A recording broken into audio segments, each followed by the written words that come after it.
just because the first time around, I was a little more, I don't want to say I was less committed. I was just as committed, but I didn't know what to expect. And coming through it, I felt like I could get more out of it again. And I focused on those areas of weakness in particular. And your mission statement, again, is to be a blessing. And by having that standard of those three components, which were given to us by God and His Son, it's allowing us to know a straight and narrow path, per se, where you're focused on, your relationships with your coworkers, your family, your neighbors, is that how to act with character.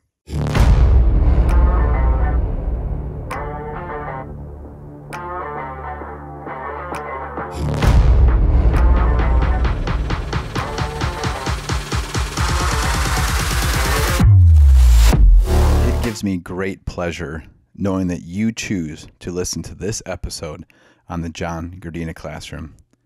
My mission is to serve the Lord by creating content that will help you in your journey of life. If you want one-on-one coaching or would like to be part of my 40 Days of Deliverance program, please visit my website at johngardina.com. Also, if you would like to give a financial gift to help the show grow or provide the funds for the editing process and publishing of the show, it would truly be appreciated. Lastly, God has given me a vision to have a place in the woods with cabins to enjoy fellowship, healing, along with outdoor activities with others. If you have land and feel compelled by the Lord to donate some to make this vision a reality, please email me. I will have all the information available in the show notes. Thank you, and enjoy this episode. Welcome, everyone, to the John Gardina Classroom. We have a very special guest who's near and dear to me from my parish at Community of Saints. His name is Sam Marcum.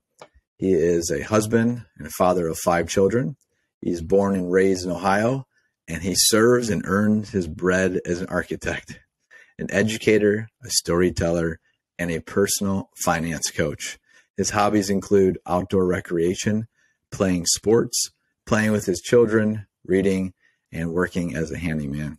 So, Mr. Marcum, welcome to the show. All right, thanks for having me on, John. It's great to have you here. Mr. Gardina. That's right, Coach Gardina, Mr. Gardina. Coach. I've been called a lot worse in my life. But, you're here today. Better people, right? That's right. Yeah, that's right. But you're here today to tell the listeners the reason why you were the star student of the last 40 Days of Deliverance program that we ran during Advent. And let's just start there. And we're going to navigate through this conversation with the 40 Days program, talk about Sam's family, and talk about how financial fitness and freedom are very vital to living a healthy lifestyle and life for your family. So go ahead. Let's talk about 40 Days and talk about, this was your second time that you went through the program. And maybe you want to touch on the first part that you went through and then what was different between going through the program twice. Yeah. So, like you said, did the program twice, began and ended 2022 with your program, 40 Days. And it was different both times. It was largely the same, of course, because the program is structured the same way. But the first time back in January, we did it. It was mostly virtual, and then it was and then in November, December, it was in person. So benefits both ways. I found both times very fruitful. A little more intensity on my part on the second time, just because the first time around, I was a little more. I don't want to say I was less committed. I was just as committed, but I didn't know what to expect.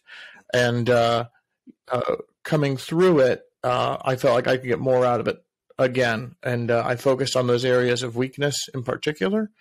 And, I tried to keep going with the things I had been doing right the first time around. But, you built it to focus on sort of your pillars of faith, family, freedom, and fitness. And all of those things are values I share. And you can always grow. And I'm always committed to trying to grow and get stronger and better. So I just found it very fruitful. Yeah. So you want to talk about the different components of that?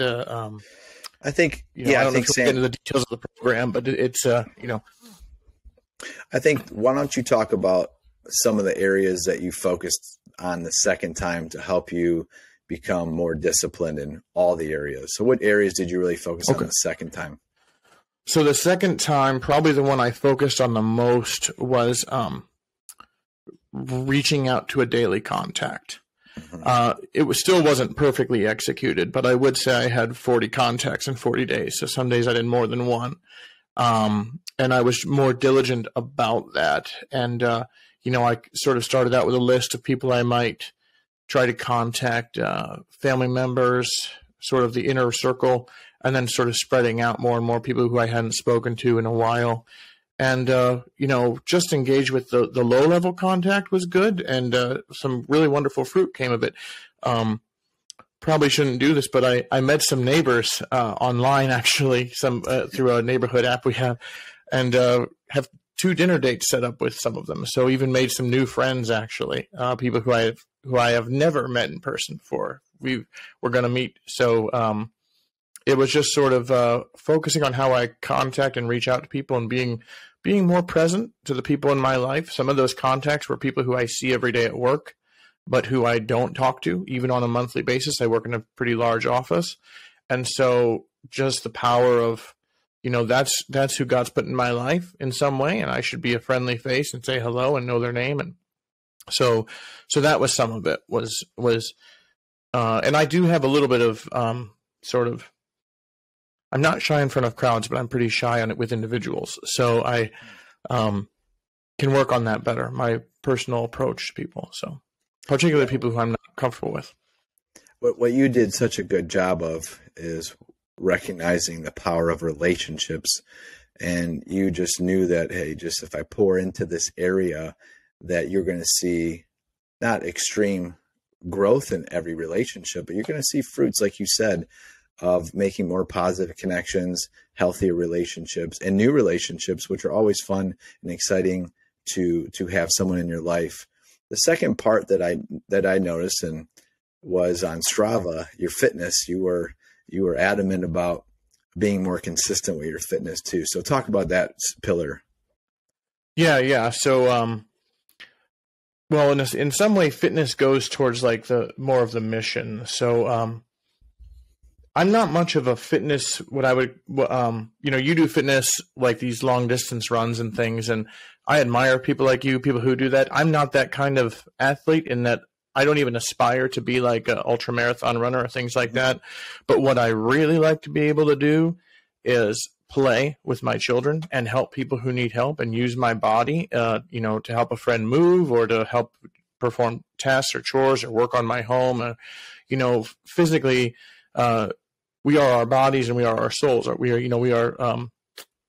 are humans have 2 natures, body and soul. And a lot of people act like we're just brains walking around in a body, but actually our body is ourself very much. And I like to use my body to be a blessing in the lives of those I meet. And as you know, that was my mission statement, was be a blessing. So, like the other night, a real stranger needed help moving something up their stairs. I offered to go and help them. And I took my boys with me. We were on our way somewhere else. And I just told them, doing it safely, by the way, but I can't do this if I'm not fit. I can't be a healthy grandpa someday if I'm not fit. I just want to be able to be healthy. And if someone says, let's go on a hike, we go on a hike. So, I don't ever want to be, I know nobody ever wants to be, but I want to be proactive in making sure that I maintain my health as long as I can so that I can be fit and active with my children as long as I can be. And then hopefully with my grandchildren someday and with my wife, and just maintaining a healthy, active lifestyle is where I aspire to be. And I'm in my mid to upper 30s, so I've noticed it takes a little more proactivity to maintain that sort of ability. So yeah, and I think the reason why the body component is in 40 days is because of what you said. It's all about longevity. when your body goes, you are more helpless, and you can't do those activities with your family or your friends. And it's very important that all of us understand that, because, not being able to play with your grandchildren one day and lift them up and push them in a bike or whatever activity it is, or go on a hike or a walk, then you're almost like that wheel, which is, well, you got to stay in the car, Sam, or you can't go to this place and explore it because you're not mobile enough. So that's why I definitely put an emphasis on fitness, because of the longevity piece. And I really believe that the more that we explore God's nature, is that we just are in awe of his wonders. So I want to experience that more and more in my life as well. And the other thing I was thinking while you were talking about that is, I should have mentioned it first, but my father was handicapped, had multiple sclerosis since I was 2 years old. And so most of my childhood was watching his condition sort of deteriorate from a very, very capable individual. And by the time I was in middle school, he was barely walking without assistance. And then in high school, he was, couldn't drive. And so it affects you in many ways. But one of those many ways it affected me was just to learn to appreciate that not everybody is physical. And when you are, there can be conditions that take that away. And so, I like to try to do things, and I try not to put them off longer than I have to, because you never know if you get paralyzed tomorrow for whatever reason. I bike a lot, and that's dangerous enough. I have a neighbor 2 doors down whose husband was paralyzed at the age of 37 because he was on a bike and got hit by a car. So just understanding to appreciate what you have and trying to use those gifts. So that's another thing, another inspiration for that physical fitness. And at this age, I just have to be more diligent about it. So I'm very inspired by you, and I'm trying to run 500 miles this year in 2023. That's my goal. Awesome. It's half of yours, I believe, but we'll see. I'll be pushing to make it. So, well, you know what it is. And I can just tell you from experience is that if you don't write it down, what you're doing per week, then the goal really never comes to fruition, because you're going to play like the catch up game. And it's not fun saying I got to run 100 or 200 miles in the last month or two. That's not fun. So Sam, I believe you can do it. You're a disciplined man. And I think the ending note of 40 days is, what would you tell people who are looking for an opportunity to, whether they're transformation, focus on a mission, what would you tell them in regards to 40 Days of Deliverance? The thing I would say, the great thing about your program, and I've tried other programs, I'll say it again, I've told you before, I think the great thing about your program is it makes you recognize that you have time for what you make time for. And the concept, even I did it back in January and February, and coming into it October, knowing I was going to do it again in November, December, I knew I had just done it in January, February, and it's like 40 days in a row of exercise. You're really going to try this with 5 kids? Are you kidding? A full-time job. You have time what you make time for. I think I did 37 out of 40 or 36 out of 40 days. I was able to go do my 40 minutes of physical activity. The program does do a good job focusing on not only that physical component, but there's that sort of daily discipline of prayer, exercise, contacting somebody, and you just do it. You just do it, and you can talk about why you can't do it, or if you can, if you spend as much time doing it as you thinking about not doing it, you get it done, So, right. That's right. It's really powerful, and it makes you recognize when you're not on that strict thing. The other benefit that I found hugely helpful was the accountability partner. You there? Yeah, I'm there. Yes, sir. Yeah, the accountability partner was incredibly important for me. So I'm pretty easy at keeping my commitments I make to other people more than I'm good at keeping the commitments I only say to myself. So as you said, that writing something down, that's making it visible. That's giving yourself an accountability partner on a piece of paper. So, but when that accountability partner is a living human being who's going through the same thing, it makes it all the more compelling. Yeah, I think you said it perfectly. Like, if you can't hold yourself accountable, then you're not going to the next stage in life where you're growing. Right. And when you have someone, and I have groups, like we're doing it's called Group 5150, where we're running 50 miles or more at the end of March. And we literally post our workout for the day to hold each other accountable, to say, look, we put this together. We're going to run this race together. So let's make sure we're accountable to each other. And it's a form of respect, to be honest. Like, you're trying to push and sharpen the blade for one another so that you are growing. And that's what really I love about being in a group, is that, I learned this last interview I had, was being in isolation is almost an assassination on your soul by the devil.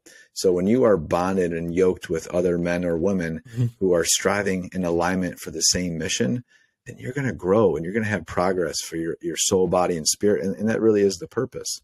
So Sam, I mean, I can't give you enough kudos for the growth, the relationships that we have built together. And I really want to just dig in deep a little bit more about, talk about how your faith and how your family are the foundation of really how you set up your life. Sure. So, I mean, faith and belief in God really is the center. I have to make that my center. And we're both, we share our Catholic faith, and I try to let that inform everything I do. The standard I try to attain, and which I most often fail to attain, is the standard set by Jesus Christ. Yeah. So, the perfect human being, the model of what we should aim for. And I find the closest reflection of God in my life that I feel and sense is my family. My wife, beautiful, wonderful partner, makes me better. I like me better when I'm with her. She makes me the best version of myself. And, the fulfillment of that is our family, our beautiful children that you mentioned. I have 5 children, and, they inspire me every day. And I find the best way for me to serve God is to serve them. The way for me to measure my life is how well have I served them today. So, in every capacity, I try not to let a day go by where I don't tell my wife multiple times how much I love her and how much I'm thankful for her, for the work she does, taking care of our kids. I tell my kids every day how much I love them, pray with them every day, try to raise them up right. And then, we try to live the gospel mission in our family, with the way we live and the way we work and the way we give. So, we try to do that. And, the standards you try to live by, as far as the mission, I try to, there's 3, most people know, or most people raised in the Judeo-Christian faith have a pretty firm understanding of the 10 commandments. 8 of the 10 commandments are thou shalt not. No, I'm sorry. There are 8 of them. Yeah. There are some proactive ones. What shall you do? What, versus thou shalt not, what shall you do? And those affirming commandments are honor thy father and thy mother. Number 4, keep holy the Lord's day. And then there are 2 other commandments, which we call the great commandments, that Christ gave us himself. And that is love the Lord your God with all your heart, all your soul, all your mind, and all your strength. And love thy neighbor as thyself. So the measure I try to live up to is to do those things. Love my neighbor as myself. Love the Lord my God with everything I have and everything I am. And honor my father and my mother. So if I can find a way to do those things every day in some capacity, I feel like that's a day of success. And your mission statement, again, is to be a blessing. And by having that standard of those 3 components, which were given to us by God and his son, it's allowing us to know a straight and narrow path, per se, where you're focused on, your relationships with your coworkers, your family, your neighbors, is that how to act with character. and I call it the Christ standard or the Savior standard. And by imitating him, we are able to uphold a way of life that represents him in a high way. And when we model that, then we show people a glimpse of heaven, a glimpse of what it's like to be following the Son of God who is so precious and loving. So, Mark, or Sam, Sam Marcum. Yeah, I know. But honestly, what you're saying, Sam, is that people have to identify first, who they are, whose they are, and what they do. And for you, you said everything. You didn't say anything about work, right? You said everything is rooted with God, love, and your neighbor and your family. And once you know that that's in service, and once you know that that's the nucleus of your identity, then you can go out and serve others with such purpose. And it's so clear with you, being around you more, that, and Sam's a very humble man. He's a cantor at our church. The guy has many gifts. He's a great coach in different sports that he has with his children. Architect, he coaches as well, and for the finances with families. And he's just very well-rounded. And he won't speak like that, but I'll speak on his behalf, because when you're around a virtuous individual, usually they don't speak highly of themselves. They're very humble, and they're rooted, obviously, with Christ. And when they're like that, they're not going to go pound their chest and be like, "Hey, look what I'm doing." Look. So, Sam, I really appreciate just your character as an individual. I really do. Well, I can reciprocate the compliment. You're I know my own faults, so I know how great I'm not. I think a lot of us can say that, but you and your family are an inspiration too to many people, and all I can do, like I said, is try to be a blessing. And the way it's nice, the wonderful thing that I found about the Catholic Christian faith that I've found, of which I am persuaded, is it gives you instructions. What do you do? Well, feed the hungry, clothe the naked, give shelter to the homeless, counsel the ignorant,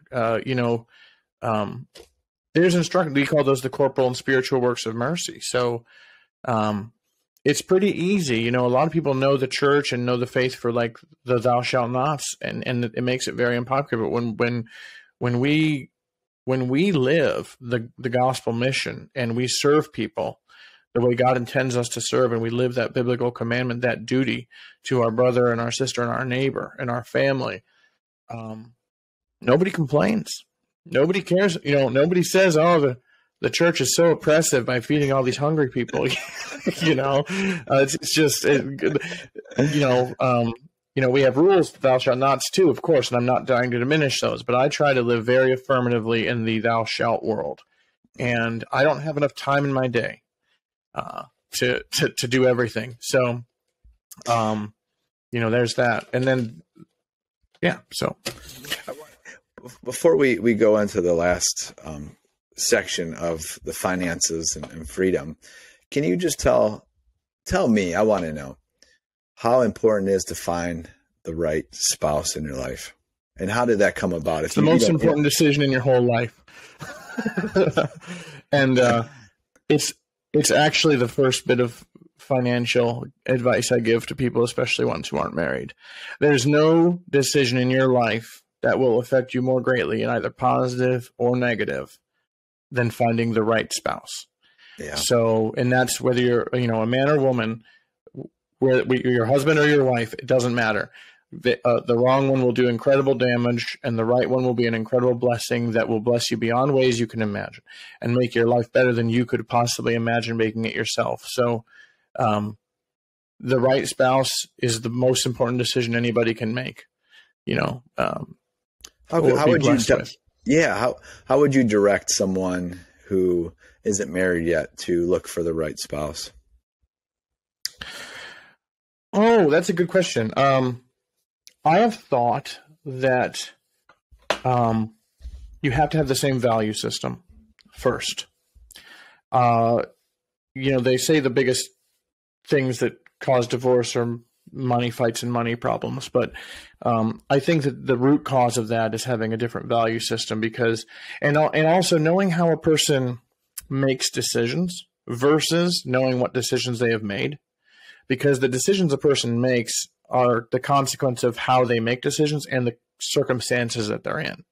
So a person might have a really great decision-making process, but given the circumstances around them and the information they had, they may have made a horrible choice in life. And that could bear, weeks, months, years down the road, in the condition of their life and the conditions that they're in. But I think that having a similar value system, and I mean foundational values. I don't mean political party or, I'm a conservative, I'm a liberal as far as that goes. But I don't necessarily mean religion, although I think religion is probably important. I'm not much of a marital counselor, but I think that, valuing freedom, valuing truth, how you seek, learning how to seek truth, valuing family. Some people have different value systems, and I think that having those be in alignment is probably the first best ingredient to finding a good spouse. If you find somebody who you agree with on your value system and your structure, you're probably going to be a very compatible couple. I would agree 100%. And for people who are in the situation where they are not married, I would just piggyback on what Sam said, is really do some deep, heavy conversations about what your values are and what your vision is for what your future is going to look like. Is it that you want to be super wealthy? What kind of area do you want to live in? What kind of family do you want to have? What kind of faith do you have together? And these are critical pillars of a foundation that you and your wife will need to have, because if you don't have them, and money too, like we talked about, if you don't have them, they're going to come up, and it could be a very, very long winter per se of discussions and arguments, because you're not yoked together with alignment of your values. And the sooner you get on the same page, or if you're not, then you know what? It's advised to look for someone else. And that's okay. They could be a very good person. But like Sam said, if your values aren't aligned, then it's probably a good idea to look to someone else to have that alignment. That's a good point from Sam. And recognize too that it's a choice. Love is a choice. That makes more sense the older you get. But also recognize that you can't wait for perfect. There's no perfect person. We say there's a God-shaped hole in your heart, and if you look to your spouse to fill it, they will fail.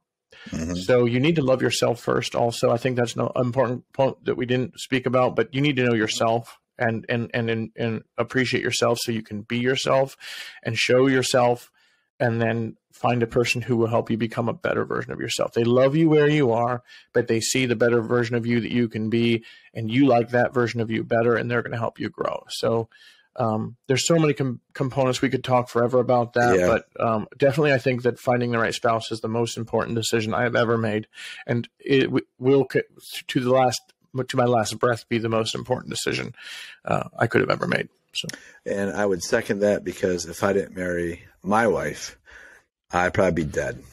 And I don't say that lightly. I'll just tell quickly. I was working on Harley Davidson when I have some past where I am a very, let's just say a freedom fighter for my independence.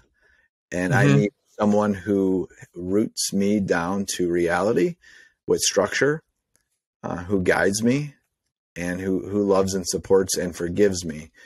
And it's very important that you have an individual in your life who does forgive, who does love and support you, because we're not perfect. Like Sam said, don't look for the perfect mate.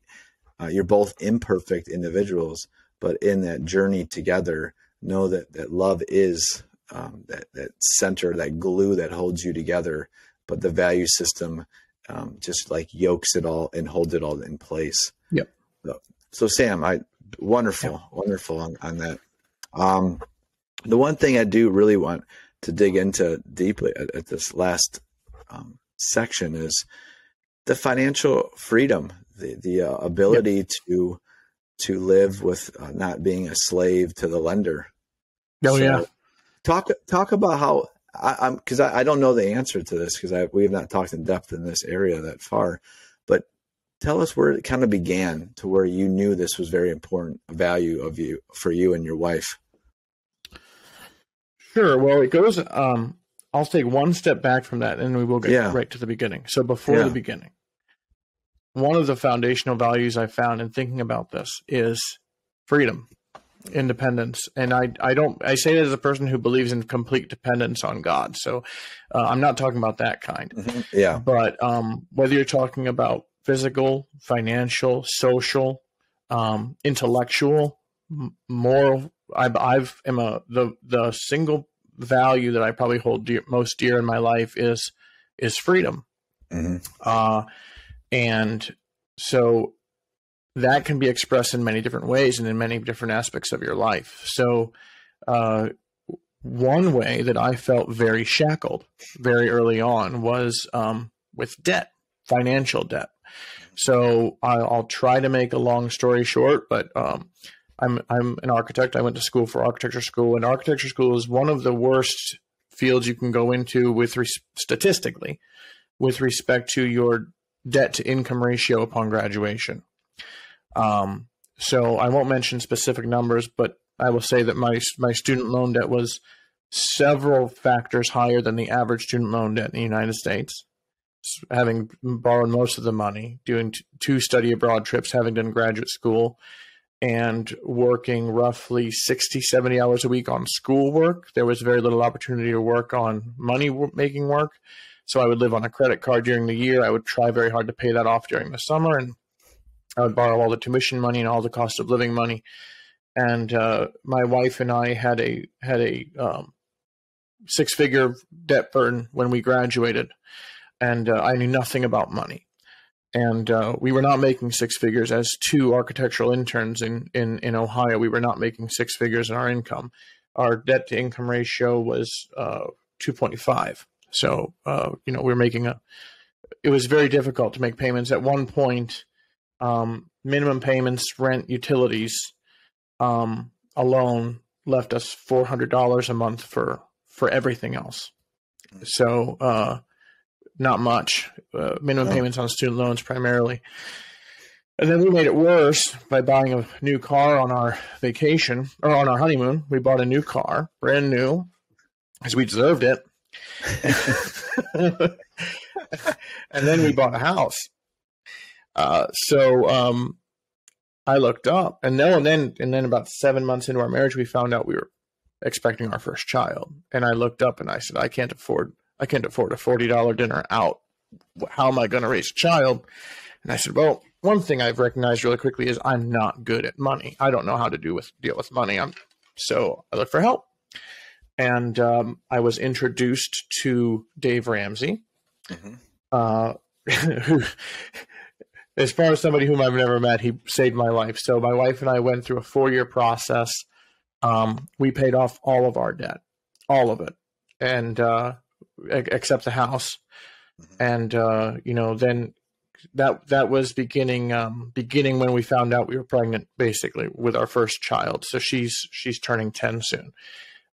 We paid off our house. We paid off all of our debt the year just before she turned 4 years old. So she was about 3.5 years old. And then, we kept pushing. And we paid off our house in 2019. So, the financial freedom that we get now from having that allows my wife to stay home, which is where she wants to be right now.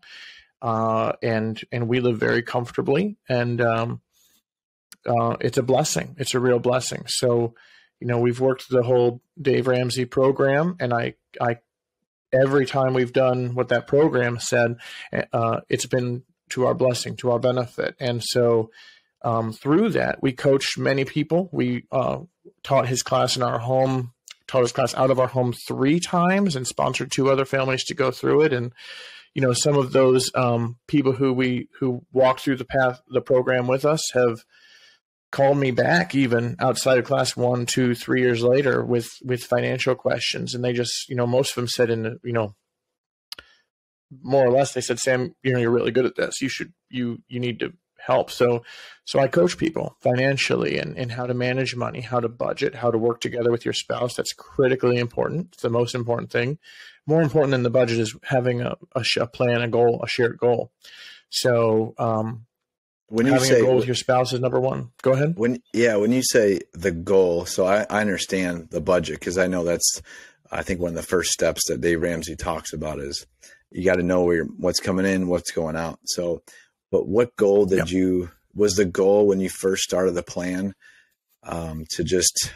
he says to talk about getting rid of the smallest debt first, and you just start going through, right? Is that the goal that you and your wife had at the very beginning, or is it different than that? The first goal that we had was to be in a different place than we were. Okay. We knew that where we were wasn't going to be sustainable for our emotional and mental health, our relationship. It was incredibly difficult and stressful. Yeah. We could barely get by. We couldn't afford to pay attention. We used to say, it was just terrible. It was a horrible way to live. And when you're living at the edge of when you run out of food at the end of the month and you don't got any more money to spend on, to buy, it's a real problem. We never ran out of food. I want to be very clear on that, but we got close.